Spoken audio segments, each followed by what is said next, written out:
എന്നുള്ള പോസിറ്റീവ് നമ്മൾ ഫ്യൂസിൽ കൊടുത്തു, നെഗറ്റീവ് ഈ കണക്ടറിൽ കൊടുത്തു. ഓക്കെ, ഇതൊക്കെ ഇതിൽ അസംബിൾഡ് ആയിരുന്നു.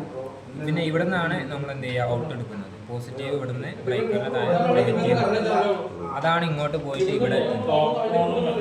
ഇതാണ് ഇൻവേർട്ടറിൻ്റെ ഇന്ന്. ഇവിടെ DC-നെ AC ആക്കി മാറ്റി. DC-നെ AC ആക്കി മാറ്റിയാൽ പിന്നെ നമ്മൾ പോകുന്നത് ഇതിലൂടെ പോയിട്ടാണ്. ഇതിൽ ഫേസ്, ന്യൂട്രൽ, എർത്ത് 3 വയറാണ് പോകുക. അതിൽ എർത്ത് നമ്മൾ ഈ ബെഞ്ചിൽ കൊടുക്കും.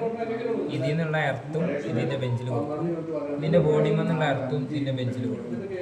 ഈ ബെഞ്ചിൽ നിന്നാണ് പിന്നെ നമ്മൾ 10 SWH കോപ്പർ ഉപയോഗിച്ചിട്ട് ഭൂമിയിലേക്ക് 4 അടി താഴ്ചയിൽ എർത്ത് കൊടുക്കുന്നത്.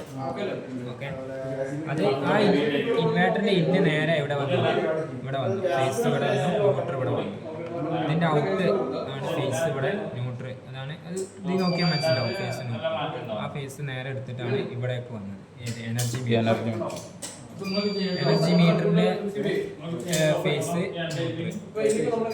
Neutral phase. ഈ ഫേസ് ന്യൂട്രൽ ആണ് ഇതിൻ്റെ നേരെ നമ്മൾ ഐസൊലേറ്ററിലേക്ക് പോകുന്നത്. ഇത്രയും ഭാഗം സോളാർ വെക്കുമ്പോൾ വെക്കുന്ന സാധനങ്ങളാണ്. ഓക്കെ, ഈ ഭാഗം നമ്മൾ വീട്ടിലത്തെ സാധനങ്ങളാണ്. ഏത്, ഒരു വീട്ടിലൊരു മീറ്റർ ഉണ്ടാവും, ഒരു മെയിൻ സ്വിച്ച് ഉണ്ടാവും. അത് വീട്ടിലത്തെ സാധനങ്ങൾ. അപ്പോൾ ഈ വീട്ടിലത്തെ സർവീസ് വയർ വന്നു, ആ സർവീസ് വയർ കഴിഞ്ഞ് മീറ്റർ കഴിഞ്ഞിട്ട് വേറെ വയർ വെച്ചിട്ട് മെയിൻ സ്വിച്ച് നമ്മൾ DB-യിലേക്ക് പോകും. ഏത്, വീട്ടിലത്തെ DB-യിലേക്ക് പോകും. അപ്പോൾ ആ DB-യിലേക്ക് പോകുന്ന ആ ഭാഗത്താണ് നമ്മുടെ സോളാറിൻ്റെ ഈ കണക്ഷൻ ഇവിടെ നൽകുന്നത്. ഓക്കെ, അപ്പോഴാണ് ഇവിടെയാണ് കണക്ഷൻ ചെയ്യുന്നത്. അപ്പോൾ ഇത് ഓഫ് ചെയ്താൽ സോളാർ പോകും, കറണ്ട് പോകും.